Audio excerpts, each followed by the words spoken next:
செயற்கை கருவூட்டல் பண்ணுகிற குச்சியில் இருக்கிறது 0.5 ml. அதெல்லாம் எதுவுமே இங்கே வராது.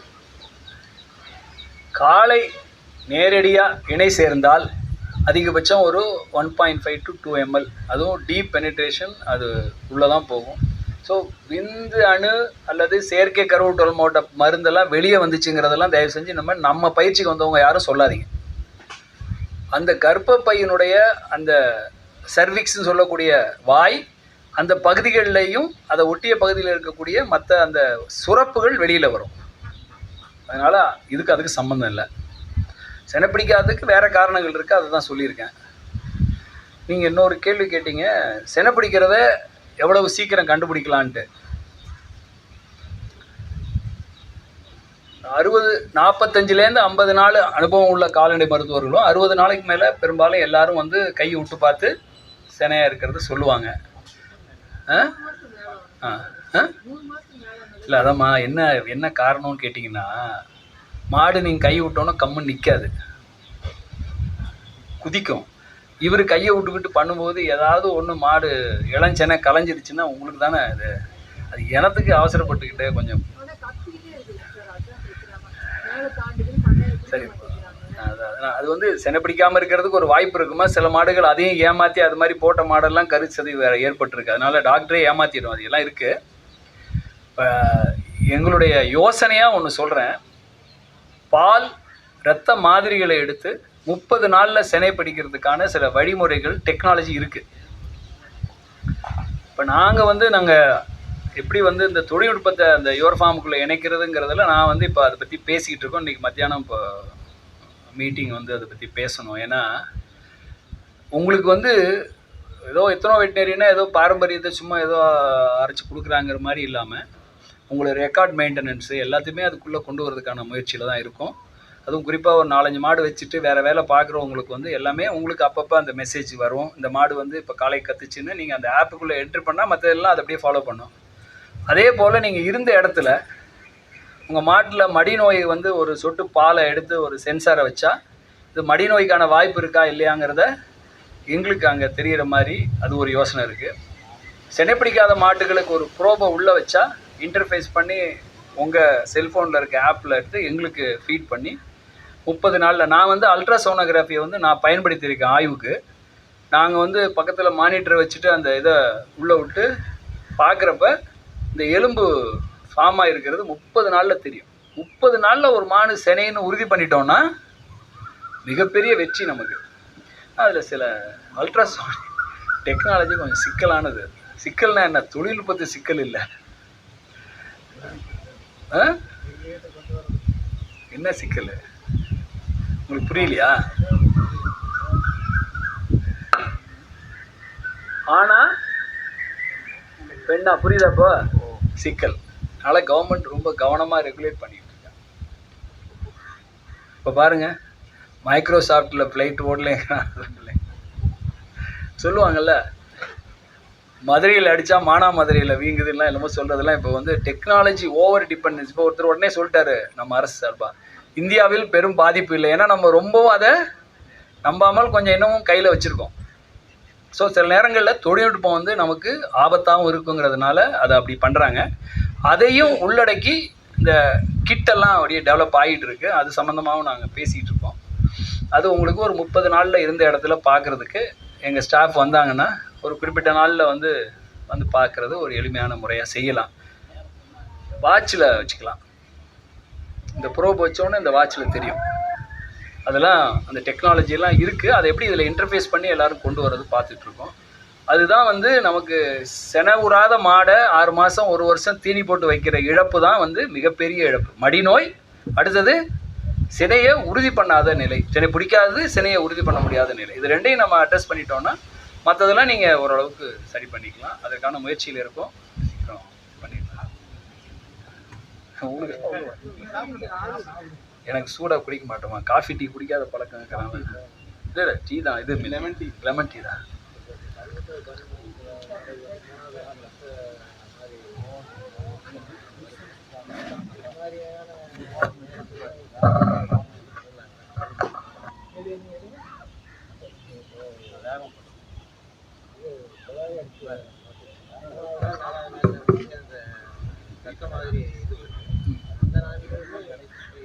இல்லைங்க, கரெக்ட். அதாவது சில மாடுகளில் குறிப்பாக கிடேரி மற்றும் முதல் ஈற்றிலம் இருக்க மாடுகளுக்கு இரத்த குழாய் அடிக்கும்.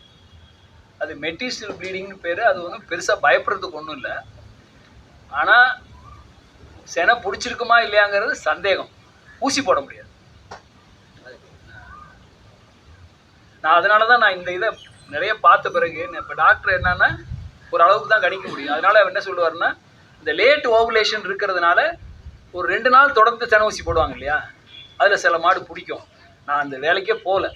முதல்ல 20 நாளை அங்கே அதுக்கு மருத்துவம் இல்லை, நம்மகிட்ட இப்போ இருக்குது. 20 நாளை நீங்கள் சரி பண்ணுங்க, தானா செனை பிடிச்சோம். ஆட்டுக்கு வந்து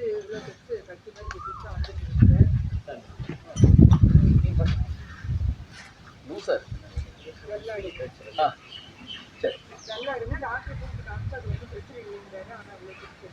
என்ன என்ன எந்த இடத்துலமா கட்டியா இருக்கா? வலி இல்லைங்களா? வலி இல்லைன்னா நம்ம ஒன்றும் பண்ண வேண்டியதில்லை. அது பார்த்துக்கிட்டு இருக்கிறது சும்மா இருக்குன்னா நீங்கள் வந்து புளியங்கொட்டையை ஊற வச்சு நல்லா அரைச்சி கொதிக்க வச்சு பார்த்துக்கணும்.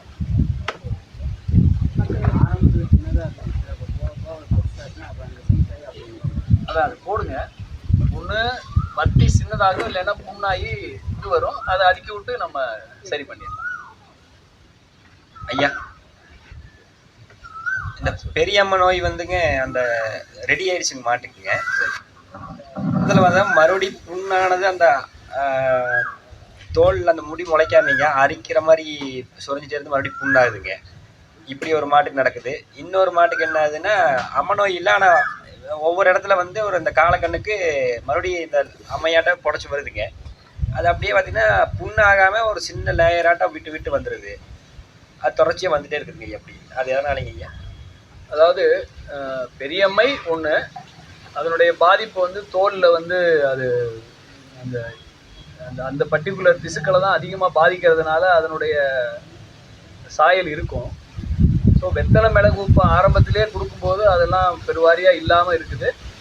அப்படி ஏதாவது ஒரு இது வந்தால் கூட வெறும் தேங்காய் எண்ணெயை மட்டும் அந்த முடி இல்லாத இடத்துல வெறும் தேங்காய் எண்ணெயை ஒரு பெயிண்ட் ப்ரஷ்ஷை வச்சு தடவுங்க. வேறு எப்போ தோல் சம்மந்தமாக எந்த பிரச்சனை வந்தாலும் வெத்தலை மிளகு உப்பு தான். வேறு எதை பற்றி நீங்கள் கவலைப்பட. அதுக்கு மிஞ்சி மருத்துவமே அதுக்கு இல்லை. அது கண்டிப்பாக அதை பண்ணிடுங்க.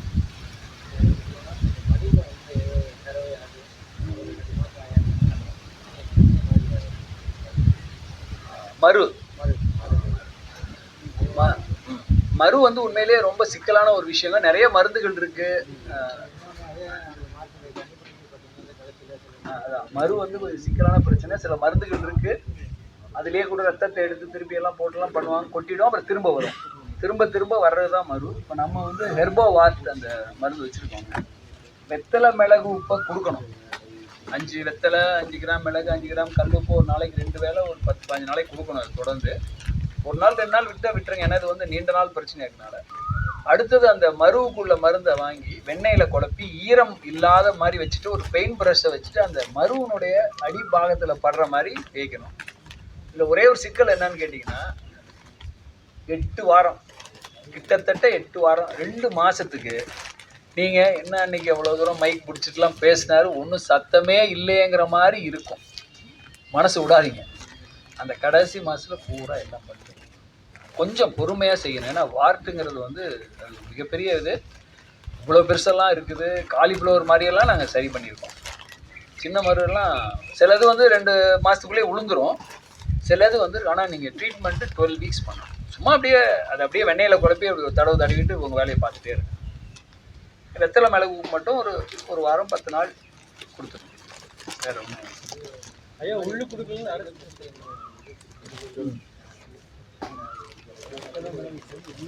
அதுக்கு பின்னாடி ஒரு மாதத்தில் அதே மாதிரி நம்ம இயற்கை முறையில் அதான் மருந்து இருக்கு. இதுக்கு இது ஒன்றும் இது பண்ண வேண்டியதில்லை. இது வந்து வெண்ணெயில் குழப்பி தான் அப்படியே அப்படியே வெண்ணெயில் குழப்பி அப்பப்போ வேணுங்கிறத கொஞ்சம் போட்டு வெண்ணெயில் ஒரு கிண்ணத்தில் வெண்ணெயை நல்லா உருக வச்சுட்டு அதில் போட்டு அந்த வெண்ணெய் நிறம் மாற அளவுக்கு பண்ணிவிட்டு காலையிலேருந்து ராத்திரி வரைக்கும் ஒரு சின்ன 1/2 இன்ச்சு ப்ரஷ்ஷு பெயிண்ட் கடையில் சாஃப்ட் ப்ரஷ் வாங்கிக்கோங்க, போட்டு தொடச்சி கழுவி போட்டு வச்சுருங்க. மறுநாள் காலையில் ஒரு நாள் 2 நாள் விட்டுட்டா கூட விட்டுறாமல் தொடர்ந்து ஒருத்தட்ட அதை அப்பப்போ போட்டுக்கிட்டு இருங்கன்னு சொல்லுங்கள். கொஞ்சம் நாள் ஆகுங்கிறதுனால தான் இதுக்கு வந்து இது பண்ண வேண்டியது. இது வந்து எந்த விதமான வேறு கெமிக்கலோ அது இல்லாமல் பண்ணுற முறை இது. ஆரம்பத்தில் நான்லாம் வந்து இதுக்கு மருத்துவத்துக்கு நான் ஒத்துக்கவே இல்லை. ஏன்னா ரொம்ப நாள் வந்து 10 நாள் 15 நாள் போட்டாலும் ஒன்றுமே கேட்கல. சரி, அப்புறம் கொஞ்சம் கொஞ்சமாக சில பேர்கிட்ட சொல்லி கேட்டப்போ மைசூரில் தான் ஒரு மாடுங்க, உடம்பு பூராங்க. நம்ம ஊர் பொண்ணு தான் அங்கே என்னமோ லக்ஷ்மி அவங்க பேர், அங்கே ஒர்க் பண்ணிகிட்டு இருந்தாங்க. சொன்னேன் இந்த மாதிரிம்மா சொன்ன பேச்சு கேட்குற மாதிரியா இருந்தால் அந்த மாட்டுக்கு தொடர்ந்து பண்ணுங்க, ஓரளவு கேட்குது, பட் இவ்வளோ பெருசு இருக்குன்னா சரியாக அதே மாதிரி 12 வாரம் சுத்தமாக போயிடுச்சு. கண்ணெல்லாம் இவ்வளோ பெருசு வந்தது. அந்த நாள் ஆகுது, அதனால நான் முதல்ல சொல்லிடுறது. இப்போ அது வந்து வெற்றிகரமாக பரிசோதனை பண்ணி அதையும் NTDBயில் ஒரு மருத்துவ முறையாக வைக்கிறாங்க, இல்லைன்னா வைக்க மாட்டாங்க. நிறைய ஃபீட்பேக் வந்த பிறகு தான் அதை வச்சாங்க. கொஞ்சமாக இருக்கிறதெல்லாம் சீக்கிரம் சரியாயிடும். அதனால் இப்போ நமக்கு என்னன்னா, மறு வந்த உடனே நீங்கள் இந்த மருத்துவத்தை ஆரம்பிச்சிட்டிங்கன்னா கண்ணுக்குட்டிக்கெல்லாம் ஒரு இடத்துல தான் இருக்குன்றீங்க, உடம்பு பூரா இருக்கிறதும் சரி பண்ணியிருக்கோம், 2 காலிஃப்ளவரை ஒட்டுக்காக வச்ச மாதிரி மடியில் இருந்ததும் சரி பண்ணியிருக்கோம். ஸோ அதனால் இது ஒன்றும் பெரிய பிரச்சனை இல்லை, சரி பண்ணியிருக்கோம். ஏன்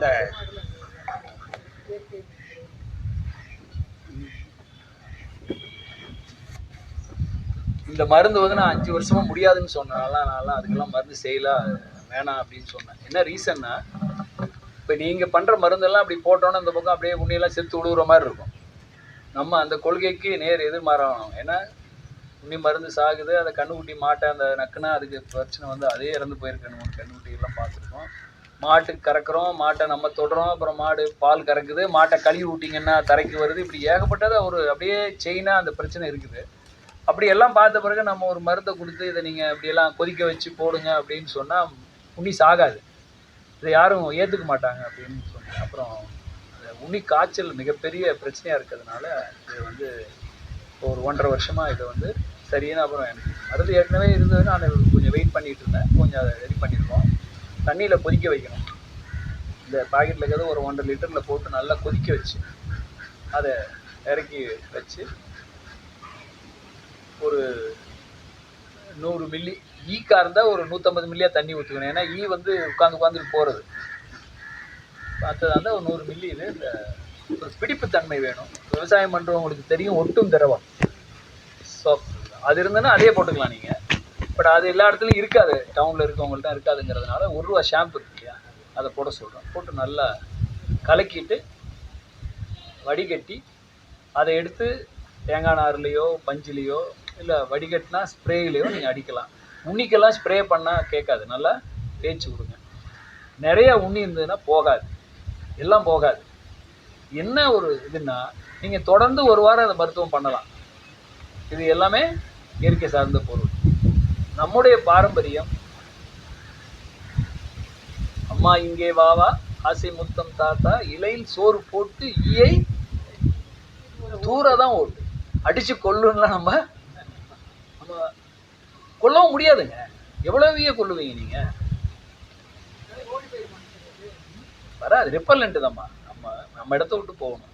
அதே போல் கட்டுத்தர நீங்கள் இந்த மருத்துவம் போட்டு பண்ண பிறகு மேய்ச்சலுக்கு போகிற மாடாக இருந்தால் நான் உத்தரவாதமே கொடுக்க மாட்டேன். அந்த மருந்தை வாங்கி வச்சுட்டு மகராசில் நீங்கள் இதை வந்து பிரச்சனை இல்லாமல் மட்டும் பார்த்துங்க, நான் இத்தனை நாள்லாம் சொல்ல மாட்டேன். ஏன்னா நீங்கள் மேய்ஞ்சிட்டு போகும். ஆனால் 15 நாள் வரலேன்னு சொல்லியிருக்காங்க. இது போட்டு 15 நாள் ஏறலைங்கிற வரைக்கும் ரிப்போர்ட் வச்சுருக்கோம். இருந்தாலும் நீங்கள் அதை கவனித்து பார்த்துக்கிட்டே இருக்கணும். ஏன்னா ஒரு மாட்டில் இருந்தால் ஒரு ராத்திரியில் எத்தனை தலை பேன் ஏறும்னு கேள்விப்பட்டிருக்கீங்களா? சும்மா 7 பேர் படுத்திருந்தா 7, 100 பேர் படுத்திருந்தா 100 தலைக்கும் போகும். அதனால் அந்த உயிரிகள் வந்து தன்னை தகவமைத்துக் கொள்வதற்கு அது இடம் தேடி போகும். நம்ம அதை கவனமாக இருக்கணும். மேய்ச்சலுக்கு போகாமல் வச்சுருக்கிறவங்க ஒரு 2-3 நாள் போட்டுட்டு, இல்லைன்னா இடைவெளி விட்டு 1 நாள் 2 நாள் இடைவெளி விட்டு கொடுத்துட்டு, கடைசியாக ஓரளவுக்கு எல்லாம் அது கொஞ்சம் இறங்கிட்ட பிறகு மாட்டை வெளியில் பிடிச்சி கட்டி இந்த மாதிரி வெயில் நேரத்தில் இந்த மருந்து கலவையையும் சுண்ணாம்பு கொஞ்சம் கை நிறையா மஞ்சத்தூள் போட்டு கெட்டியாக கரைச்சி, கல் சுண்ணாம்பு காலவா சுண்ணாம்பு கரைச்சி கட்டுத்தரையில் தரையெல்லாம் அடிச்சு விட்டுரும். ஏன்னா இறங்குனது பூரா குஞ்சு குளம்லாம் அங்கே இருக்கு. இது பண்ணிங்கன்னா கட்டுப்படுத்தி கோழிக்கு வந்து நீங்கள் நினச்சே விடணும். மஞ்சத்தூள் இந்த இந்த தண்ணி. இப்போ இந்த தீவனத்தை வந்து நம்ம சாஃப் கட்டில் போட்டு இப்போ போடுறோமுங்க. அதாவது இப்போ பச்சை தீவனம் வர தீவனம் எல்லாத்தையும் கலந்து அரைச்சி சாஃப் கட்டில் போடும்போது அதிகப்படியான உணவு வந்து எடுக்கிற மாதிரி ஒரு 30 கிலோ வரைக்கும் எடுக்கிற மாதிரி ஒரு ஸ்டடி எடுத்து பார்த்துருங்க. ஆனால் நார்மலாக போடும்போது கொஞ்சம் கம்மியாக எடுக்குதுங்க. இதுக்கு இப்படி பண்ணால் அதாவது எந்தவித பிரச்சனையும் இருக்காதுங்களா? அதனுடைய மாற்றங்கள் ஏதாச்சும் ஏற்படுங்களா? நீங்கள் சொல்கிற மாதிரி நான் வந்து பாடத்தில் படிக்கிறதெல்லாம் ஒரு பக்கம், அது நிறையா அதுக்குள்ளெல்லாம் உள்ள பூந்தெல்லாம் என்னென்ன ஆராய்ச்சி பண்ணியிருக்காங்கலாம் என்னுடைய எம்பிஎஸ்சி பிஎஸ்சிலாம் ரூமன் பிசியாலஜி எல்லாம் படித்தோம். ஆனால் வெளியில் வந்த பிறகு சில அடிப்படை விஷயங்கள் என்னென்னா, ஒரு மாடு மேயும் போது எவ்வளவு கடிக்கும்? உங்களுடைய சிந்தனைக்கு சொல்கிறேன் நான். ஒரு குறிப்பிட்ட அந்த இதெல்லாம் கடிக்கும். கடித்து உடனே உள்ள அனுப்பிச்சிடும். காலை நேரத்தில் சாப்பிடும். காலையில் அவுத்து விட்டிங்கன்னா போய் இருந்து சாப்பிடும். அப்புறம் மாலை நேரத்தில் சாப்பிடும். மற்ற நேரத்தில் படுத்து அந்த கவளங்களை கொண்டு வந்து அசை போடும். இந்த அசை போடுவதுக்கு ஏற்றதாக நம்ம சின்னதாக ரொம்ப சின்னதாக கட் பண்ணக்கூடாதுன்னே சொல்லுவாங்க. குறிப்பிட்ட அளவு அது பண்ணணும். அது மாதிரி நீங்கள் பண்ணி போடுறப்போ அந்த செரிமானத்தன்மை அது தேவையில்லாமல் எனர்ஜி ஸ்பெண்ட் பண்ணி நீளமாக அது போட்டிங்கன்னா அதை போட்டு வளைச்சி கடித்து இருக்கிறது. சில பண்ணையாளுங்க என்ன சொல்கிறாங்க, சார் புல்லுன்னா அது அந்த வாசம் வெட்டினா வாசம் போயிடுது, நான் அதனால் ரொம்ப சின்னதாக வெட்டுறதில்லை, ஒரு குறிப்பிட்ட அளவு வெட்டினோன்னா அதை நாக்கால தொலைவி அந்த புல்லை எடுத்து சாப்பிட்றது அதுக்கு ஒரு திருப்தியாக இருக்கிற மாதிரி எனக்கு படுதுன்னு. இது தனிப்பட்ட நபர்கள் வந்து பார்த்து செய்கிறது. இப்போ டோட்டல் மில்ச்சுரேஷன் வந்துருச்சு. தனித்தனியாக ஒன்றும் போய் செரிமானத்தன்மை இருக்கிறதுனால ஒரே நேரமாக மாடு சாப்பிட்டு ஒரு நாளைக்கு எத்தனை மணி நேரம் அசை போடணும், ஒரு முறை ஒரு கவலம் வந்தால் அதை எத்தனை தடவை மெல்லணுங்கிறதெல்லாம் அவன் கணக்கு வச்சுருக்கான். பட் நம்ம மாட்டுக்கெல்லாம் அதெல்லாம் நீங்கள் அது கறவை மாட்டுக்கு அவன் உட்காந்து ஒவ்வொன்றையும் நிமிஷ கணக்கில் எல்லாத்தையும் பார்த்து 3 வேளை 8 மணி நேரத்துக்கு ஒரு தடவை பால் கறக்கிற மாடு அதெல்லாம் அதை அவங்க கம்ப்யூட்டரில் வச்சு பார்க்குறாங்க. நம்ம வெறும் பால் கொடுக்க இயந்திரமாக கால்நடையை பார்க்காம அதுக்கான காலார நடக்க விடுறது, அதுங்களுக்கு விருப்பமாக சாப்பிட விடுறதுன்னு வரும்பொழுது நீங்கள் அவங்களுடைய நடவடிக்கையை நீங்கள் பாருங்கள். நீங்கள் வச்சுருக்க மாடுகள் நாட்டு மாடு ஒரே ரகமாக இருக்குதுன்னா அவங்க நடவடிக்கை பார்த்து அதுக்கு தகுந்த மாதிரி நீங்கள் தகவமைச்சுக்கலாம். அதெல்லாம் ஒன்றும் பெரிய சட்டத்திட்டங்கள் இல்லை. மாடுனுடைய திருப்தி அப்புறம் சாணம் வரும்பொழுது எப்படி போடுது இந்த மாற்றங்கள் பண்ணும்பொழுது பார்த்து. ஏன்னா இன்றைக்கி நீங்கள் கொடுத்தீங்கன்னா 5ஆவது நாள் தான் பார்க்கணும், 4 நாள் ஆகும் அதெல்லாம் உள்ளே போய் எல்லாம் வெளியில் வர்றது. பால் வந்து நேரத்தை சாப்பிடலாம். பால் வந்து நமக்கு நேரத்தை இருக்கிறதுலே ரொம்ப மிலிட்ரி சென்சிட்டிவ் கொஸ்டின் இருந்தாங்க.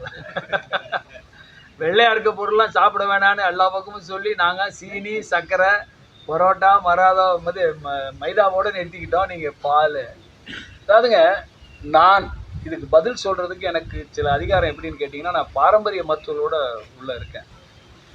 பாலை இது வேணான்னு சொல்லி எல்லாருக்கும் சொல்கிறதோ இல்லை எல்லாரும் பால் சாப்பிடலாம்னு சொல்கிறதோ ஒரு சரியான அணுகுமுறையே இல்லை. மருத்துவத்தில் பார்த்தீங்கன்னா இது வந்து ஆட்டுப்பாலில் சாப்பிடுங்க, இது எருமை மோரில் சாப்பிடுங்க, இது பசும்பாலில் குடிங்கன்னு சொல்கிறது சர்வசாதாரணமாக இருக்குது. பால் என்பது பொதுவாக செரிமானத்துக்கு அவ்வளவு ஏற்ற ஒரு பொருள் இல்லை. குழந்தைங்களுக்கே கொடுக்கும்போது பாலை கொஞ்சம் தண்ணியாக கொடுங்கன்னு தான் சொல்கிறது அவங்க சொல்கிறாங்க, தெளிவாக சொல்கிறாங்க. தாய்ப்பால் அதுக்கப்புறம் பசும்பாலை தண்ணியாக கொடுங்க. வேறு குழந்தைங்க தாய் பால் இல்லாமல் இருக்கிறதோ மற்றதுக்கெல்லாம். பாலில் விட மோர், உணவுக்கு தயிர், அதுவும் மூத்த தயிர் சாப்பிடக்கூடாது, புளிச்ச தயிர். இரவில் தயிர் சாப்பிடவே கூடாது. நீர்த்த மோர், எவ்வளவுக்கு எவ்வளவு மோரை தண்ணியாக சாப்பிட்றீங்களோ அதில் நமக்கு வந்து நன்மை இருக்குதுங்கிறது தான் நம்முடைய தமிழ் மருத்துவ பாரம்பரியத்தில் சொல்லப்பட்டிருக்கிறது. பால் வந்து பார்த்தீங்கன்னா ஒவ்வொரு துறை சார்ந்த நிபுணர்களும் வந்து கால்சியத்துக்கு அது ஒரு நல்ல சோர்ஸு சாப்பிடுங்கன்னு சொல்கிறது. உணவு வந்து எனக்கு தெரிஞ்சு கேரளாவில் என்னுடைய சக பேராசிரியர் டாக்டர் இருக்கார், அவர் சீனியர் மேன், அவர் தான் எங்கள் டீம் லீடர் இந்த மருத்துவத்துக்கு. அவங்களோட மனைவிக்கு ஒரு பிரச்சனை இருக்கும்போது தஞ்சாவூர் வந்து அவரை பார்த்தோன்னே, அம்மா நீங்கள் என்னமோ பால் சாப்பிடாதீங்கட்டாங்க. அவங்களுக்கு அது அவங்க சொன்னாங்க, எனக்கு அது நிறுத்தினதுலேருந்து ஒரு பிரச்சனை இல்லை அப்படின்னு. சைக்கலாஜிக்கலாக கூட இருக்கலாம், அது வேற. ஆனால் அந்த நாடி பார்த்துட்டு உங்களுக்கு இந்த உணவு செரிக்காது, இது வந்து பால்னா அது என்ன சுவை,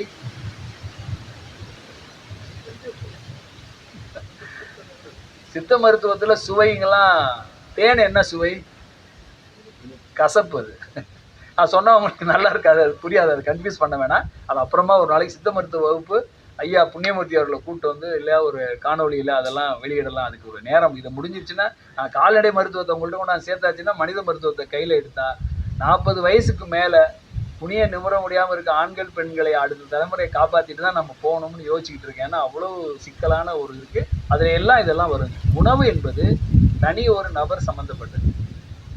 ஒரு குறிப்பிட்ட அளவில் வந்து பாலை வந்து எடுத்துக்கிட்டு அவங்களுக்கு அது ஏற்றுக்குச்சுன்னா சாப்பிட்றது ஒன்றும் பிரச்சனை இல்லை. ஆனால் பாலை ரொம்ப சுண்ட காய்ச்சி இல்லை பாதாம் கிதாமெல்லாம் போட்டு சாப்பிட்றதுங்கிறது ஒரு அது அவங்களுக்கு ஏற்றுக்கிட்டுனா அதை செய்யலாம். மனிதன் தவிர்த்து மற்ற எந்த விலங்கு வந்து அடுத்தவருடைய பால் சாப்பிட்றது, அதான் வந்து பிறந்து சாகிற வரைக்கும் பால் வந்து அதான் சொன்னேன், ரொம்ப பொலிட்டிக்கல் கொஸ்டின் அதுன்ட்டு. மோர், நெய், அது போல் வர்ற பொருட்களை வந்து சாப்பிட்லாம். பாலை தனியாக சாப்பிட்றது நான் தனிப்பட்ட முறையில் வந்து காபி பால் டீ எல்லாம் நிறுத்தி 1972 அதில் 28 24 பார்த்துங்க. அது நான் வேற ஒன்றும் காரணம் இல்லை. டீ காபி வந்து எனக்கு வேணாம், நான் ஸ்போர்ட்ஸ் மேன், அதனால அது பானங்கள் உடலுக்கு ஊறு விளைவிக்குன்னு அது கல்கண்டு பத்திரிகையில் தமிழ்வாணம் எழுதுன படித்தேன். அது சின்ன வயசில் அப்படியே பதிஞ்சிருச்சு, அப்படியே ஓட்டிக்கிட்டு இருக்கேன். பாலுக்கு பதிலாக மோரை சாப்பிட்றது ஒரு நல்ல பழக்கமாக என் மனசுக்கு படுது. தேவைப்படுறவங்களுக்கு வேறு உணவு கிடைக்கல, அதில் கொஞ்சம் புரதம் வேணும்னா கொடுக்கலாம். பாலை ரொம்ப திக்காக சாப்பிட்றத விட நீர்த்த நிலையில் நான் சொன்ன போல் ஒரு சிட்டிகை மஞ்சத்தூளை போட்டு சாப்பிட்றது, ஒவ்வொன்றுக்கும் மாற்றம் இருக்குது. இப்போ வந்து மாம்பழம் வந்து அதே மாதிரி கடினமான ஒரு பொருள். மாம்பழத்தில் கொண்டு பாலை ஊற்றி சாப்பிட சொல்லுவாங்க. ஸோ அது அந்த சித்த மருத்துவ புரிதல் வந்து எந்த ஒரு பொருளையும் அதுக்கு ஒரு அடையாளம் சொல்லி முடிச்சுக்கிறேன். ஏன்னா அது திசை மாறி போகுது. இப்போ பரோட்டா கெடுதல், உடம்புக்கு நல்லதில்லை. ஆனால் நீங்கள் ஒரு நாள் பயணம் பட்டு வர்றப்ப வேறு ஒன்றுமே இல்லை, ஒரு மணி 7 ஆச்சு, ஒன்றும் இல்லை, இதாக இருக்குதுன்னு தெரிஞ்சதுன்னா அந்த 7 மணிக்கு ஒரு கடையில் நிறுத்தி ஒரு 2 வாழைப்பழத்தை சாப்பிட்ருங்க. இது வைத்தியர் சொன்னது. 2 வாழைப்பழத்தை சாப்பிட்டுட்டு கண்ணை மூடிட்டு 2 பரோட்டா சாப்பிட்டு வந்துடுங்க, ஒன்றும் பண்ணாது. தொடர்ந்து தான் சாப்பிட வேணாம்னு சொல்கிறோம். இந்த உடம்பு எல்லாத்தையும் கொஞ்சம் ஏற்றுக்கும். எதை தொடர்ந்து சாப்பிட்றதுன்னா நமக்கு பொறுத்த வரைக்கும் சோறு தான். அந்த சோறை திரும்ப திரும்ப திரும்ப திரும்ப வடித்து கூட சாப்பிட்லாம். மறு உலை கஞ்சின்னு சொல்லுவாங்க. பழைய சாதமாக சாப்பிட்றதுக்கு பிடிக்காதவங்க திருப்பி சாதத்தை தண்ணி வேக வச்சு கரைச்சி குடிங்க. நீர்த்த நிலையில் சாதம் சாப்பிடுங்க, ஒரு நோயும் வராதுன்னு சொல்கிறார் அவர்.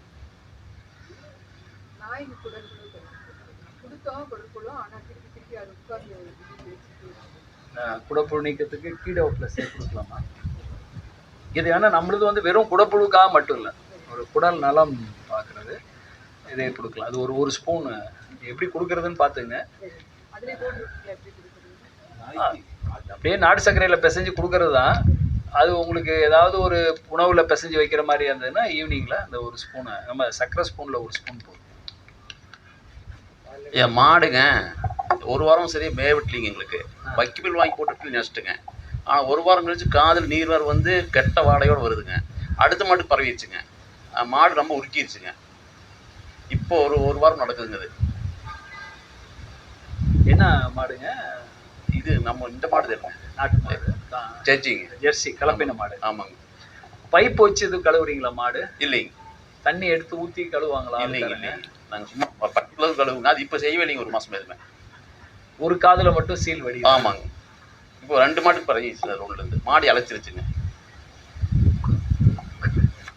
ஆக்சுவலாக வந்து மதுரை சில பகுதிகளில் ஊர் பூரா அந்த நோய் இருக்குதுங்க.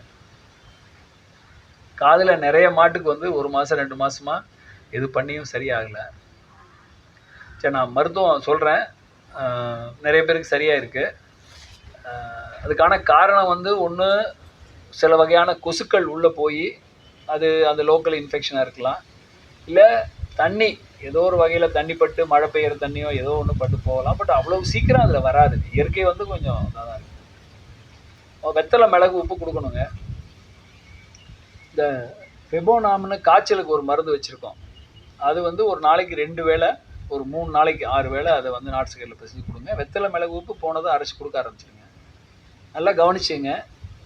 2 மாடு சொல்கிறீங்க, 3 மாடு, ஒரு 1/4 லிட்டரு தேங்காய் எண்ணெய், சுத்தமான தேங்காய் எண்ணெய், அதை சிம்மில் வச்சுருங்க.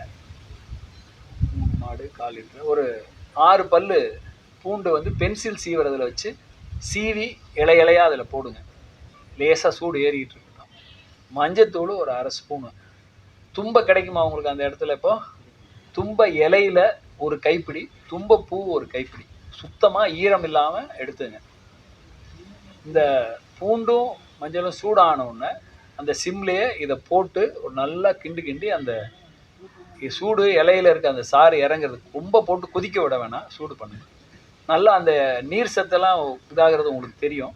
அது இது பண்ணோன்னே ரொம்ப கருகிராமல், பூண்டு கருகாமல் அப்படியே இறக்கி வச்சு ஆற வச்சு சுத்தமான துணி, வெள்ளை துணியில் வடிகட்டி ஒரு 2-3 பாட்டிலில் போட்டு வச்சுங்க. இந்த ஒவ்வொரு பாட்டில் சின்னதை எடுத்துகிட்டு போய் இங்கு ஃபில்லர் இல்லைன்னா 2 ml சிரிஞ்சு அதில் உருவி மாட்டை தலையை சாய்ச்சி பிடிக்க சொல்லி 10 சொட்டு ஒரு நாளைக்கு 5 அல்லது 6 முறை. காதுக்குள்ளே எதையும் விட்டு துடைக்கக்கூடாது, தண்ணி படக்கூடாது, ஊசி மருந்து மாத்திரை எதுவும் தேவையில்லை. இதை மட்டும் போடணும். துடைக்கிறதுக்கு பாருங்க, நம்ம எப்படி காது துடைக்கணும் தெரியுமா உங்களுக்கு? எல்லாம் பட்ஸு இல்லை, இதுதாங்க, இவ்வளோதான். இதை தவிர வேறு எதையும் காதுக்குள்ளே விடக்கூடாது, அவ்வளோதான். சார் எனக்கு கையிலெல்லாம் நான் ரொம்ப பார்க்குறவங்க தப்பாக நினைப்பாங்க, சார் மூக்கு நோண்டுற மாதிரி இருக்க காது நோண்டுறதுன்னு கூச்சப்பட்டீங்கன்னா இது எவ்வளோ போகுது? அப்போ பட்ஸை என்ன பண்ணணும்? இங்கே பிடிக்கக்கூடாது, பட்டை, இந்த பட்டு மட்டும்தான் தெரியணும், இவ்வளோதான். அதை விட ஈஸி. நல்ல சிட்டை துண்டு, நல்ல துண்டெல்லாம் ஈரோட்டில் உங்களுக்கு இருக்குது.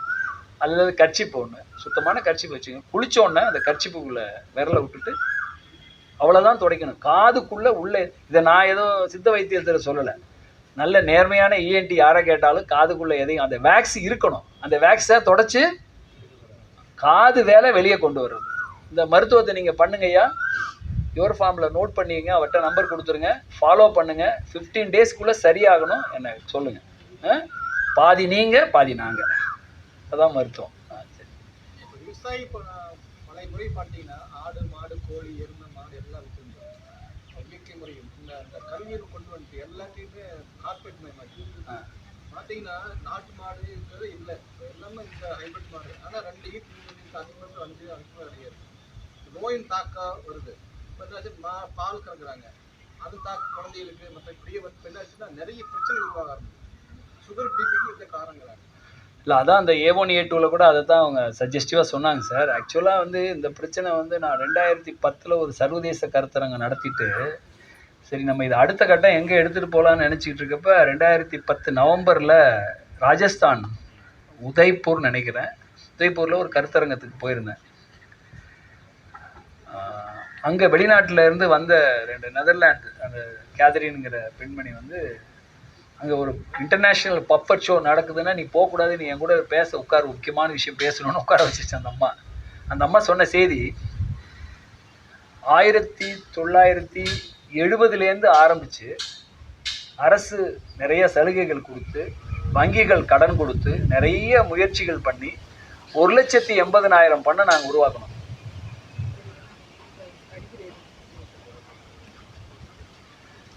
$1,80,000 பண்ணை கொஞ்சம் கொஞ்சமாக குறைஞ்சி, நான் 2014 அங்கே போகும்போது 18,000 பண்ணேன், 90% குறைஞ்சிருச்சு அப்படின்னு சொல்லிட்டு அந்த அம்மா என்ன காரணம் சொன்னிச்சுன்னா, இளைஞர்கள் இந்த வேலைக்கு வரல, பண்ணைக்கு கொடுக்கப்பட்ட சலுகைகள் நிறுத்தப்பட்டு விட்டன, சாணி கழிவு சுற்றுச்சூழலுக்கு ஆபத்தாக இருப்பதனால அரசு நிறையா சட்டத்திட்டங்கள் போட்டு கழிவுகளை வந்து வெளியேற்றுவதற்கு எங்கேயாவது கொண்டு போய் போடணும்னா அவங்க நாட்டை விட்டு எங்கே போகிறது மாதிரி பிரச்சனைகள்.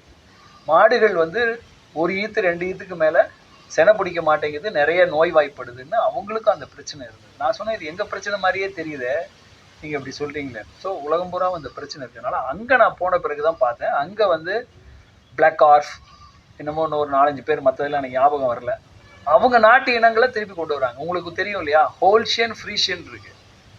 அந்த ஹோல்ஷியனுங்கிறது ஜெர்மன் மாடு, ஃப்ரீஷியனுங்கிறது ஒரு தீவு இருக்குது நெதர்லாண்ட்ஸில், ஃப்ரீஷியன் ஐலேண்ட்ஸ்னு. அங்கே நான் அந்த பண்ணையில் தான் போய் இருந்தோம் நாங்கள் 2 நாள்.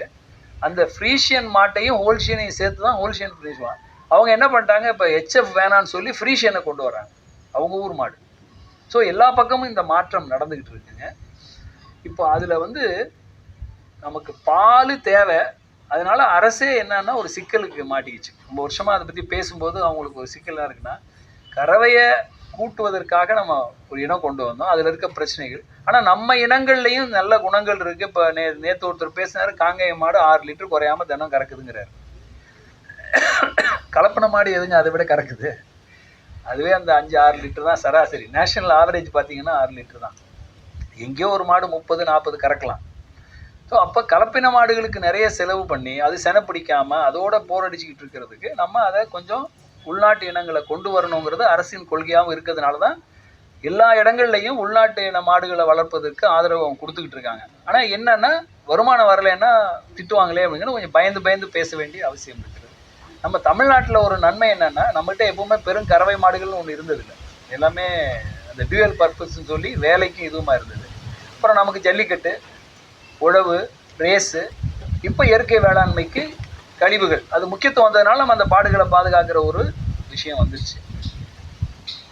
இப்போது நம்ம வந்து நம்ம மாடுகளை பாதுகாக்க வேண்டிய அவசியம் ரொம்ப முக்கியமான எதுன்னா குளோபல் வார்மிங் தான். ஹெச்எஃப், ஒரிஜினல் ஹெச்எஃப்னுடைய டாலரபிள் டெம்பரேச்சர் ரேஞ்ச், அது தாக்கு பிடிக்கக்கூடிய சீதோஷ்ண நிலை என்னன்னா 4 டிகிரி கீழே, மேலே 22 டிகிரி. இப்போ எங்கே வைக்கணும் அந்த மாட்டை? ஃப்ரிட்ஜில் வைக்கணும், இல்லைன்னா ஏசி ரூமில் வைக்கணும். ஆனால் நம்ம எங்கே வச்சுருக்கோம்? ஸோ அதனால் நிச்சயமாக பிரச்சனை இருக்கும். அங்கேயும் பிரச்சனை இருக்குது. நல்ல சீதோஷ்ண விட நல்ல ஆரோக்கியமான உணவு எல்லாம் கிடைக்கிற இடத்துலையும் அந்த மாட்டில் பிரச்சனை இருக்குது. இங்கே எதுவுமே நம்மளால் கொடுக்க முடியாத இடத்துலையும் பிரச்சனை. நம்ம ஏன் அதை அவ்வளோ கஷ்டப்பட்டு வச்சுக்கணும்? பால் நிறைய உற்பத்தி பண்ணுறது மட்டும்தான் இலக்காக இல்லாமல், இந்த சாணத்தையும் நீரையும் ஒருங்கிணைந்த பண்ணையகமாக வச்சுக்கிறவங்க வந்து மாடு வச்சுருந்தாங்கன்னா, பால் ஒரு நிலையில் உற்பத்தி வந்துச்சுன்னு வச்சுங்களேன், நிறைய டிமாண்ட் சப்ளை இதை நம்ம தான் ரெகுலேட் பண்ணணும். நான் 10 லிட்டர் கூட கறக்கிறேன்னு சொல்லி 1 லட்ச ரூபாய்க்கு மாடு வாங்கிட்டு வந்து அந்த வருஷத்துலேயே 2 லட்ச ரூபா நட்டப்பட்டு போகிறதுக்கு பதிலாக நமக்கு கலப்பின மாடுகள், நம்ம வம்சாவளி இனத்தையும் பாதுகாக்கணும். அது வடநாட்டு மாடுகளாகவும் இருக்கலாம், இங்கே நம்ம காங்கேயம் கிராஸாகவும் இருக்கலாம். ஸோ நம் நாட்டு இனங்களை பாதுகாக்கிறதுல என்ன நன்மைன்னா, தோல் அதுக்கு நல்லா லூஸாக இருக்கும், நிறைய மடிப்புகள் இருக்கும், வெப்பத்தை தாங்கக்கூடிய தன்மை இருக்குது. இன்னும் ஒரு 20 ஆண்டுகளுக்குள்ளே 3 டிகிரி ஏறும்னு சொல்லிக்கிட்டு இருக்காங்க. 3 ஏறலைனாலும் 1, 2 இந்த வருஷமே நீங்கள் பார்த்தா உங்களுக்கு தெரிஞ்சிருக்கும். கோயம்புத்தூரில் இருக்கவே முடியலன்னு எனக்கு ஃபோன் வந்துச்சு. கோயம்புத்தூர் மாதிரியே தெரியலை. அவ்வளோ நிறைய மாற்றங்கள் அதில் வருது. அதனால் உள்நாட்டு இனம் வந்து ஏதோ ரொம்ப வீம்புக்காக நம்ம நாட்டு மாட்டை பாதுகாக்கிற எண்ணம் இல்லாமல், நீ வரக்கூடிய காலங்களில் இதை தாக்கு பிடிக்கிற மாடுகள்னு பார்த்தா நம்ம மாடுகள் கூடுதல், இதுக்கும் கஷ்டம் தான், ஆனால் இது கூடுதலாக தாக்கு பிடிக்கும். அதை நீங்கள் தான் முடிவு பண்ணணும். ஹெச்எஃப் ஸ்டா எனக்கு வேணாம், அல்லது 100% ஹெச்எஃப்லாம் எனக்கு வேணாம், எனக்கு இந்த வெயில் தாங்குற மாதிரி ஜெர்சி இனம் தான் நம்ம தமிழகத்துக்கு ஏற்ற ஒரு இனம்னு முதலே சொல்லியிருக்காங்க, வெயில் தாங்கக்கூடியதில்லை.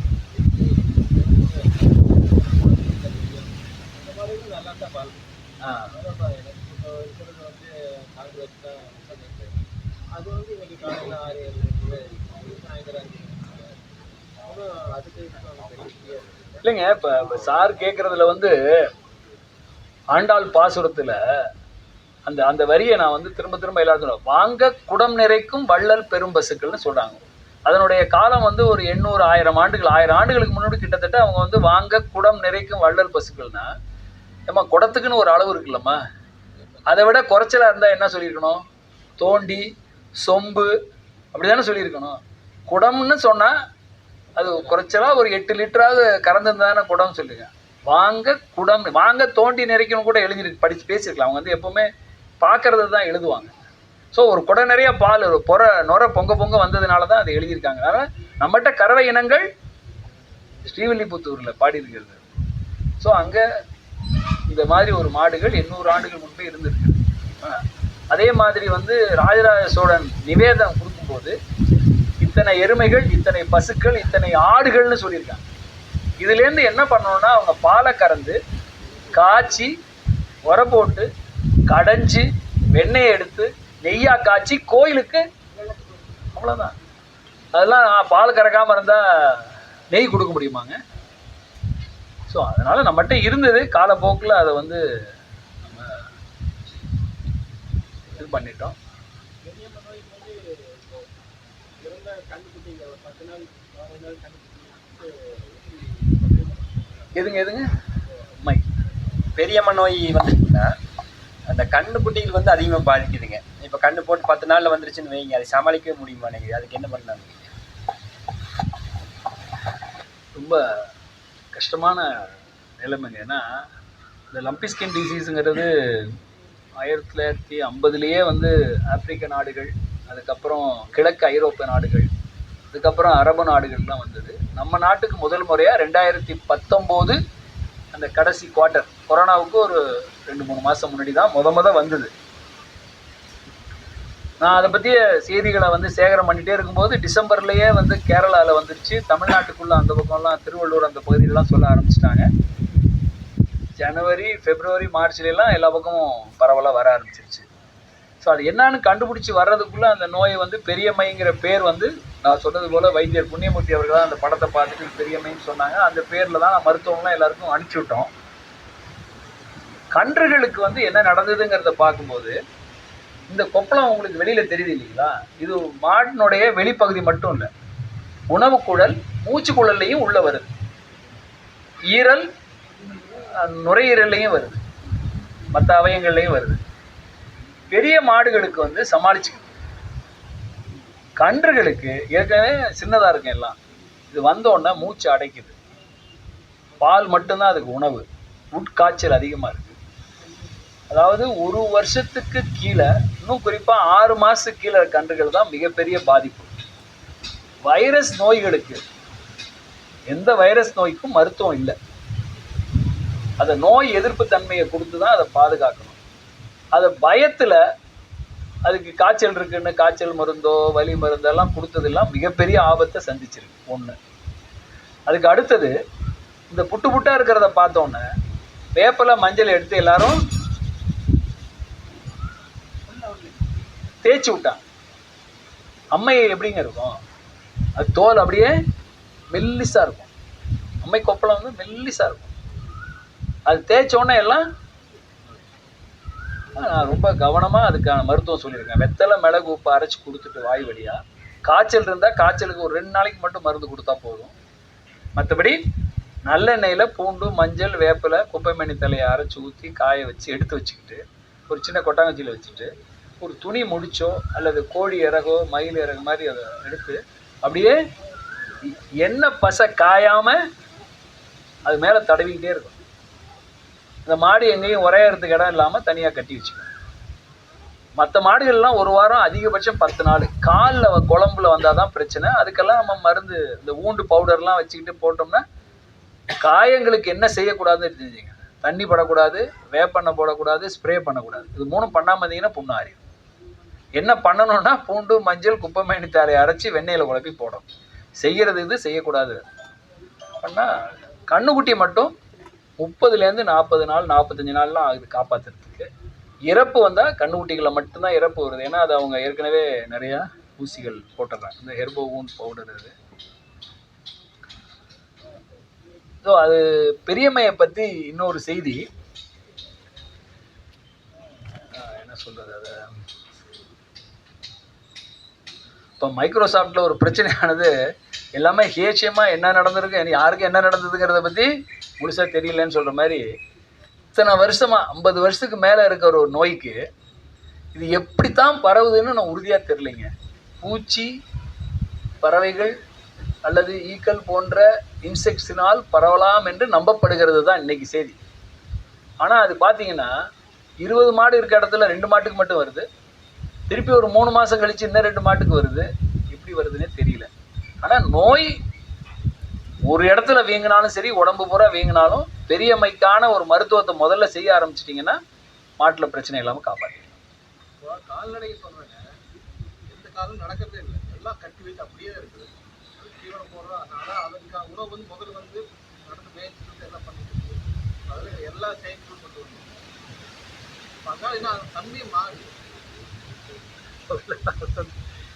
அது எப்படி ஒரு நாளைக்கு எவ்வளவு நடந்தா நல்லா இருக்குங்கிறது அது ஒரு இயல்பு தன்மை கிடையாது. அதுதான் இந்த கணக்கு நம்ம போட முடியாதுங்க. இப்போ நமக்கு வந்து 10,000 ஸ்டெப்பு நம்ம நடந்தா டயபெட்டிஸ் இல்லாமல் இருக்கலாம்னு சொல்ற மாதிரி அது. அதாவது ஒரு மாடுகள் வந்துங்க காலையில் எழுந்தோன்னே ஒரு குறிப்பிட்ட நேரத்துக்கு உணவு எடுக்கும், அப்புறம் ஓய்வு எடுக்கும், மாலையில் கொஞ்சம் நேரம் போகும். அது வந்து மந்தையை ஓட்டிக்கிட்டு போகிறவங்க தான் நம்ம கணக்கு. நமக்கு தெரிஞ்ச வரைக்கும் ஒரு 2000-3000 ஆண்டுகளாக வந்து மந்தைகளில் வச்சு பார்க்கல அவங்க வந்து ஒரு 10 கிலோமீட்டருக்கு மேலே அவங்க வந்து மாடுகளை ஓட்டிகிட்டு போகிறதில்ல.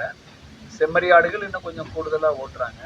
இப்போ யானையெல்லாம் எடுத்துக்கிட்டா ஒரு நாளைக்கு இத்தனை கிலோமீட்டர் நடக்குது. அது வந்து வைல்டில் சொல்கிறேன்.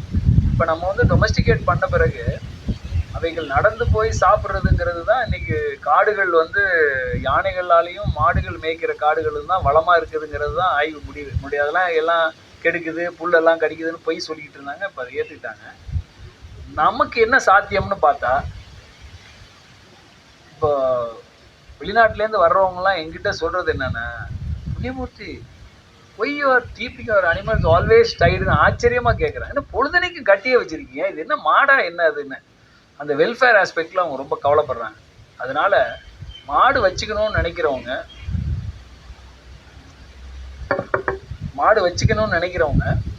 வந்துட்டே இருக்கா. மாமரத்து சூவை இது எல்லாம் கடிச்சதுன்னா கவலைப்படாதீங்க, வெத்தலை மிளகு உப்பு இருக்குது, சரி பண்ணிக்கலாம். அது வந்து ஒரு ரன் வைக்க சொல்கிறாங்க. அதாவது நீங்கள் வந்து ஒரு 20 அடி இல்லை 20 அடி நீளத்துக்கு ஒரு கொட்டகை வச்சுருந்தா அதே இன்னொரு கொட்டகை போடாத ஒரு ஓப்பன் ஏரியா, அதில் மணலை கொட்டி வச்சுக்கலாம், மண் அடித்து நீங்கள் அருகம்புல் அந்த மாதிரி எதையாவது ஒன்று விட்டா அது பாட்டுக்கு முளைச்சிருக்கும். தண்ணி தொட்டி அங்கே கட்டுங்கிறாங்க. மாடு அவுத்து விட்டு அது பாட்டு காலார போயிட்டு வரணும் அப்படின்னு. இப்போ வடநாட்டில் மகாராஷ்டிரா இதுலெல்லாம் வந்து நிறைய இடங்கள்ல அதை வந்து செயல்படுத்துகிறாங்க. அவங்க இன்னொரு முறை என்ன பண்ணுறாங்கன்னா, இப்போ தம்பி இருக்காங்க, எனக்கு மாடு வச்சுக்கணும்னு ஆசையாக இருக்குது, நான் டவுனில் இருக்கேன், எனக்கு நீங்கள் சொன்ன மாதிரி ஒரு ரன் வேணால் நான் இன்னும் கொஞ்சம் வேணாலும் கிரவுண்டு மாதிரி கொஞ்சம் இடம் கொடுக்குறேன் சார், என்னால் புல்லெல்லாம் போடுறதுக்கு எனக்கு இது இல்லைன்னு. இப்போ இவர் என்ன பண்ணுறாரு, எங்கிட்ட 15 ஏக்கர் நிலம் இருக்குது, எனக்கு மாடு வச்சுக்கிறதெல்லாம் பிரியம் இல்லை, அவர் புல்லை போட்டுடுறாரு. உங்களுக்கும் அவருக்கும் ஒரு உடன்பாடு. அவர் புல்லை எந்தெந்த புல்லை போட்டு இப்போ எனக்கு அறுவடை இருக்குன்னு சொன்னோன்னே நீங்கள் போய் 3 டன்னு 2 டன்னு 3 டன்னு 1 டன்னுன்னு பை இருக்குது, அந்த பையில் அறுத்து கொண்டாந்து அப்போ அந்த நேரம் மட்டும் இதில் ஏற்றிட்டு வர்றாங்க. முத நாள் கட் பண்ணி கொஞ்சம் நேரம் அதில் போட்டுட்டு ஏற்றிட்டு வர்றாங்க. இங்கே ஒரு 4 லேபருக்கு சொல்லிடுறாங்க, அவங்க அதுலேருந்து எடுத்து போட்டு மிதித்து மேலே வந்து டைட்டாக போட்டு கட்டி வச்சிடுறாங்க. சிம்பிள் சைலோ, வேறு எதுவும் போடுறதில்ல. ஸோ உங்களுக்கு மாடு தான் 2 நேரம் கறந்துட்டு தீவனம் மட்டும் நீங்கள் பாட்டு படுத்து தூங்கலாம், அவங்க வேலைக்கு போகலாம். இவர் அறுவடைக்கு மட்டும் கேமரா வச்சு இங்கே இந்த கேமரா அப்படி பார்த்துக்கிட்டு, பா ஒழுங்காக போட்டு அனுப்புங்க, இடம் பாருங்கப்பா, 2 இடையும் அனுப்புன்னு சொல்லிட்டு. இப்போ பாருங்கள், இந்த ஒரு தொழில் வந்து கடினம் ஆக ஆக வந்து செய்கிறது நிறுத்துவோம், அடுத்த தலைமுறை போகாது. இந்த மாதிரி மாற்று சிந்தனைகள் நீங்கள் யோசிங்க. இப்போ சைலேஜ் மெட்டீரியல் வருது, இப்போ எளிமைப்படுத்தியிருக்காங்க, ஆனால் அடுத்த தலைமுறை கடத்தணும்னா இப்படி தான் யோசிக்கணும். எல்லாத்தையும் ஒருத்தரே செய்கிறது இனி சாத்தியம் இல்லை, தொடர்ந்து நடக்காது. அது மாதிரி செஞ்சு அப்போ அந்த அனிமல் வெல்ஃபேரை நீங்கள் என்ன கொஞ்சம் கூடுதலாக கவனிக்க. அந்த புல் கொஞ்சோண்டு வளர்க்குறதுக்காக ஒரு இடத்த வச்சுக்கிட்டு அது கஷ்டப்படுத்துறதை விட அதுங்க நல்லா காலார இருக்கட்டும், அவர் புல் கொடுக்குறாரு, நீங்கள் போட்டு இந்த மாதிரி செய்யலாம். நிறையா நடக்குது. பஞ்சாப், ஹரியானா, மகாராஷ்டிரா மாநிலம், குஜராத் எல்லாத்தையும் செஞ்சுட்டு இருக்காங்க.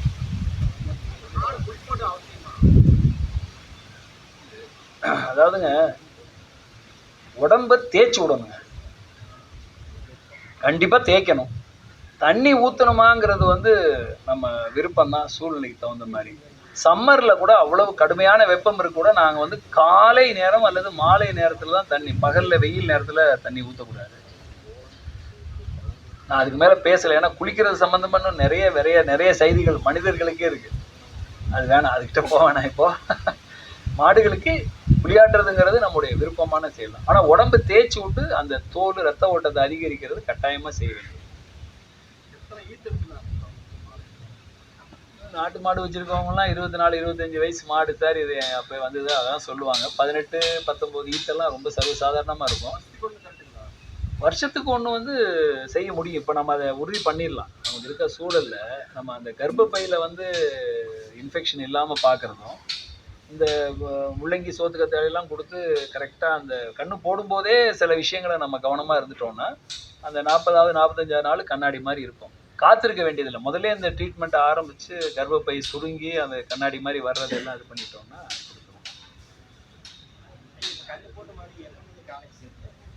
அதான் 45லேருந்து 60 நாளைக்குள்ள நல்லா பிடிக்கும். இல்லைன்னா அப்புறம் இதாகிட்டே இருக்கும். சைலேஜ் முன்ன மாதிரிலாம் காம்ப்ளிகேட்டட் இல்லைங்க. இப்போ ரொம்ப அதுக்கான அந்த ரகம் மட்டும் வச்சுருந்தீங்கன்னா ஏர் டைட்டாக வச்சுக்கணும், அவ்வளோதான். நம்ம தரைக்கு மேலேயே வச்சுக்கலாம். இப்போ நிறைய டெக்னாலஜி இருக்குது. நீங்கள் சரவணம்பட்டி போனீங்கன்னா ஒரு டாக்டர் இவர் ஆறுமுகம் தான் இப்போ வந்திருக்காருன்னு நினைக்கிறேன். சரவணம்பட்டியில் நம்ம மையத்தில் கேட்டுக்கலாம். அது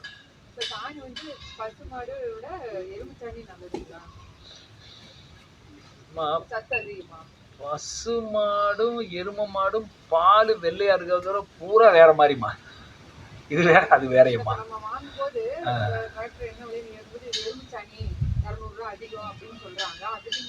அதாம்மா, இது ரெண்டும் வேற வேற.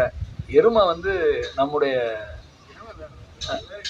இல்லை, அதாவது பால் கொடுக்கறது ஒன்றை தவிர இதுவும் பால் கொடுக்குது. அது கொழுப்பு கூட அது இதுவும் ஒரு வெள்ளையா பால் கொடுக்குது. வெள்ளையா அவளை தவிர மற்ற எல்லாமே அது எல்லா வகையிலையும் வித்தியாசமானது. எருமைகள் வந்து நம்ம இனம், இங்கேயே உருவானது, காடுகள்ல இருந்து உருவானது. வேற யாரும் அதுக்குள்ள கை வைக்கல. அதனால அதனுடைய செரிமானத்தன்மை அதிகம். அதுவும் வந்து மாட்டுக்கு மாதிரி ரொம்ப புரதச்சத்து அது இதெல்லாம் போனது வந்தது எல்லாத்தையும் சாப்பிட்டு செரிச்சிடும். அதிகமான செரிக்கப்பட்ட சாணமாக இருக்கிறதுனால பயிரில் அந்த மண்ணுக்கு போய் அது உடனடியாக கூடுதலாக சீக்கிரம் அல்லது பயன்படும். நுண்ணுயிரியை வந்து சாணம் வந்து நேரடியாக எதுக்கும் பயன்படாது. சாணம் வந்து மக்கி அது நுண்ணுயிரிகள் வளர்ந்து அது மூலமாக அது வருது இல்லையா. இப்போ பொதுவாக மாட்டு ஏறம் மறு வருஷமா 1 வருஷம் ஆகும் குப்பையில் போட்டு மக்கி வர்றது. எருமை இன்னும் கொஞ்சம் கூடுதலான பலன், அது ஒரு பர்சன்டேஜ் அவ்வளோதான். ஆடு புழுக்கைன்னா அந்த வருஷமே. அதுவும் வந்து பார்த்தீங்கன்னா பல்லு வரிசையாக இருக்கும், போட்டு மென்று எல்லாத்தையும் நல்லா செரித்து திருப்பி அங்கே போய் செரித்து, ஏன்னா நுண்ணுயிரிகள் தான் செரிக்குது அதை. ஸோ எருமை வந்து ஒரு நேட்டிவ். ஸோ அதை வந்து பார்த்துக்கலாம். எங்கே இருக்காது செந்தில் செஞ்சு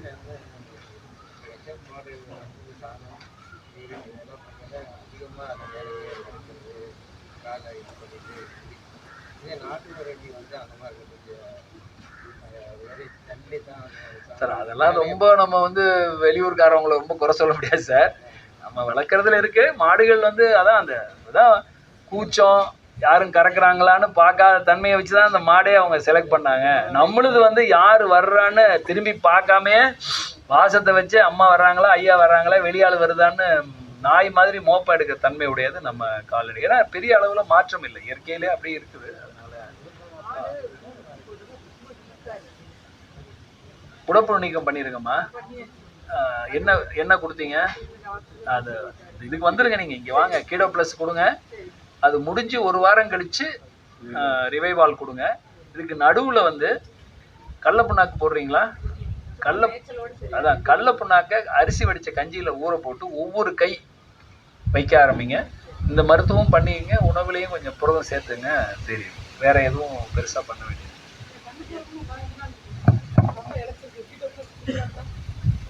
கொடுக்கலாம். அது ஒரே ஒரு முறை தான். அதுக்கப்புறம் ரிவைவால் தான் கொடுக்கணும். அது வந்து 2-3 நாளுக்கு ஒரு தடவை அப்படி கொடுங்க.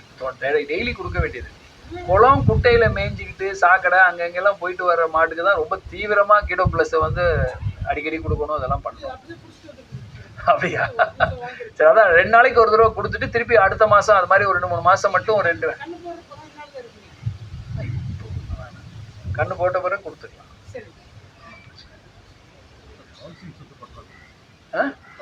கால்சியம்ங்கிறதேங்க உணவுல பெரும்பாலும் நம்ம கொடுக்கலாங்க. கடைசி 1 மாதம் வரைக்கும் கொஞ்சம் கால்சியம் சம்மந்தப்பட்ட பொருள் எதுவும் கொடுக்கக்கூடாது. தனியாக கொடுக்கக்கூடாது. கால்சியத்தை தனியாக கொடுக்கக்கூடாது. கண்ணு போடுறதுக்கு 1 மாதம் முன்னாடி. கண்ணு போட்ட உடனே கொடுக்கணும். இப்போ நாங்கள் வந்து ஹெர்போ மினரல் எப்படி டிசைன் பண்ணியிருக்கோம்னா அந்த கடைசி 1 மாதம் 1.5 மாதத்துக்கு வந்து எல்லாமே கலந்ததை கொடுக்கும்போது இருக்கும். கால்சியம் மட்டும் தனியாக கொடுத்தீங்கன்னா உடம்புல இருந்து கிரகிக்கக்கூடிய தன்மை இது இழந்துடும். அதான் அதுக்கு வந்து நீங்கள் வந்து கண்ணு செனையாக இருக்கிற அந்த ஒரு மாதம் வந்து முன்னாடியே எல்லாம் கொடுத்து கொஞ்சம் அதுக்கு பண்ணணும். கட்டு போட்டதுக்கு அப்புறம் வந்து நீங்கள் வந்து பெரண்டை முருங்கை அரைச்சி கொடுங்க. இந்த ரிவைவால் வந்து ஹெர்போ மினரல் மிக்சர் அது. ஸோ அது வந்து ஈவன் படுத்திருக்க மாட்டு கூட நாங்கள் அதை ரெக்கமெண்ட் பண்ணுறோம். அது வந்து தொடர்ந்து நீங்கள் வந்து சும்மா அப்படியே ஒரு ஸ்பூனில் எடுத்து தீவனத்தில் கலந்து வைக்கலாம், நாடு சர்க்கரையில் பிசைஞ்சு கொடுக்கலாம். பெரண்டை முருங்கை கொஞ்சம் கொடுங்க, ஒரு 2 கைப்பிடி எடுத்து அரைச்சி தீவனத்தில் கலந்து வச்சு. பூச்சிக்காலையே முட்டாமல் பத்திரமா பார்த்துக்கணும். ஏன்னா நிறைய பேர் அதான் பிரச்சனை வச்சுருக்காங்க. ஒரு 1/2 கிலோ 1 கிலோ குறையாம இவ்வளோ அடர் தீவனம் வச்சுங்க. அப்புறம் மேய்ச்சல் வைக்கோ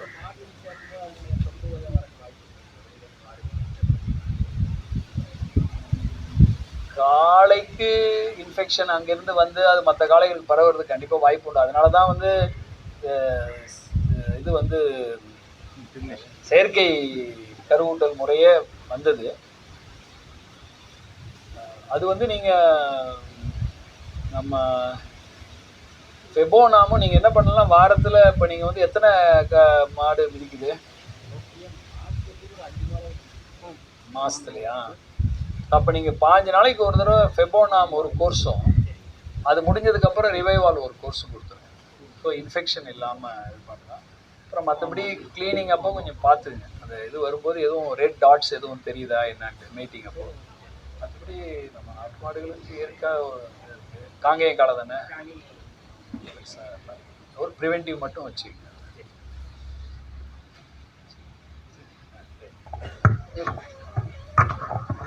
சரி, நம்ம நிகழ்வு இதோட நிறைவு பண்ணிக்கோம். இப்போ தொடர்ச்சியாக இந்த ஆப் நீங்கள் இன்ஸ்டால் பண்ணிக்கிறதோ, இந்த மருந்துகள் இதை பற்றின தகவலோ, இதை பற்றின தகவல்கள் இவர் ஐயாவோட குழு யுவர் ஃபார்ம் டீம்லேருந்து கோகுல் அவர் கொஞ்சம் நேரம் உங்கள்கிட்ட பேசிட்டு இருந்தார். சரிங்க, இப்போ எதாவது சந்தேகம்னா திரும்ப நம்ம அவங்ககிட்ட கேட்டுக்கலாம். இப்போ இவ்வளோ நேரம் ஐயாவோட அனுபவங்கள், அவ்வளோ வருட அனுபவங்களை நம்மக்கிட்ட பகிர்ந்துருக்காரு. இதை தொடர்ச்சியாக நம்ம பயன்படுத்தும் போது கட்டாயம் நமக்கு நல்ல ரிசல்ட் கிடைக்கும். இதை படிப்படியாக நீங்களும் மற்றவங்களுக்கும் சொல்கிறதோ, அனுபவமாக மாற்றிக்கிறதும், அந்த அனுபவமாக மாற்றிக்கிறது தான் இருக்குது இது விஷயங்கள். சரிங்க, அப்போ எல்லோரும் சார்பாகவும் ஐயாவுக்கு நன்றி சொல்லிக்கிறேன். ஏன்னா நேற்று காலையில் நேரத்தில் பயணம் 5 மணிக்கு வந்து இறங்கி காலையில் நேரத்தில் ரெடி ஆகிட்டு அப்போவே பொள்ளாச்சி போயிட்டாங்க. அந்த பகுதி முழுக்க வேறு வேறு இடங்களில் பயிற்சி, இரவு 9 மணி ஆயிடுச்சு பயிற்சி முடியறதுக்கு நேற்று. அப்போ தொடர்ச்சியாக இந்த பயணத்தில் இருக்கார். திரும்பவும் ஐயா சொன்ன மாதிரி தான் ஏதோ ஒரு வகையில் நம்ம தெரிஞ்ச விஷயங்கள் இன்னொருத்தங்களுக்கு அந்த எப்படி பயனுள்ள வகையில் கொண்டு போய் சேர்க்கணும் அப்படிங்கிற அந்த ஈடுபாடு தான் காரணமாக இருக்குது. ஐயாவுக்கு உங்கள் எல்லா சார்பாகவும் நன்றியும் தெரிவிச்சுக்கிறோம். நன்றி. இப்போ இந்த இடத்துல நீங்கள் அமையை பற்றி கேட்டீங்க, ஒரு சின்ன இது மட்டும் பகிர்ந்துக்கிறீங்க. நம்ம மாடி இப்போ கொண்டு வந்துடுவாங்க, கிட்டத்தட்ட ஒரு இடத்துக்கு மேலே ஆச்சு கிடாரி கன்று. அதுக்கு அம்மா வந்துச்சு இதே மாதிரி. அது ஆனால் பால்குடியில் இருந்துச்சு. அதுக்கு முன்னாடி அதையோட கன்று தான் காலக்கன்று பால்குடி விட்டுருச்சு. அதுக்கு நல்லா அம்மா வந்துச்சு. பசங்க கொஞ்சம் கால் வீக்கம் லேசாக இருந்துச்சுங்க. முன்னாடி ஈரத்தில் கட்டினாங்க, மழை பெஞ்சு அந்த ஈரத்தில் கட்டியிருந்தாங்க. கால் வீக்கம் லேசாக ஆரம்பிச்சது. அப்போது ஒரு சில நாள் வந்து இது புதுசாக இருந்துச்சு நமக்கு, இந்த அம்மா கால் வீக்கங்கிறதே புதுசு. ஏதோ அடிபட்டு வீக்கம் நினச்சி அசால்ட்டாக விட்டோம்.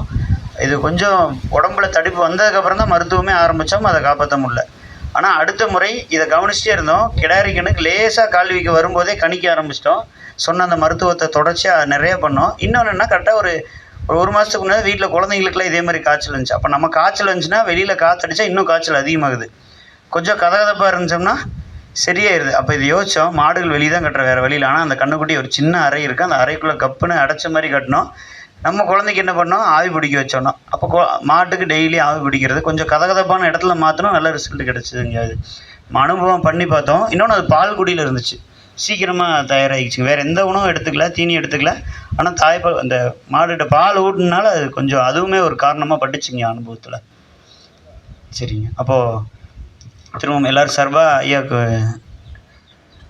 திரும்ப நன்றி சொல்கிற அளவுக்கு நம்ம இல்லை. இருந்தாலும் இவ்வளோ தூரம் பயணம் பண்ணி நமக்காக இந்த விஷயத்தை கொண்டு போய் கடத்தணுங்கிறத ரொம்ப தீவிரமாக இப்பவும் தொடர்ச்சியாக செயல்பட்டுருக்குறாங்க.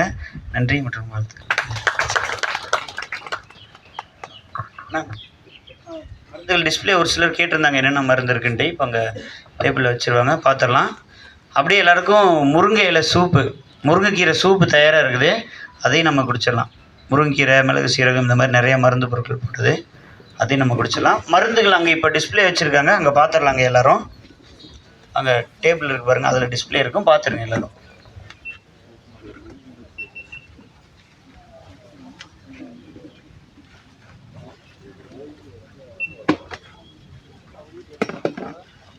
அனுப்புறேங்க.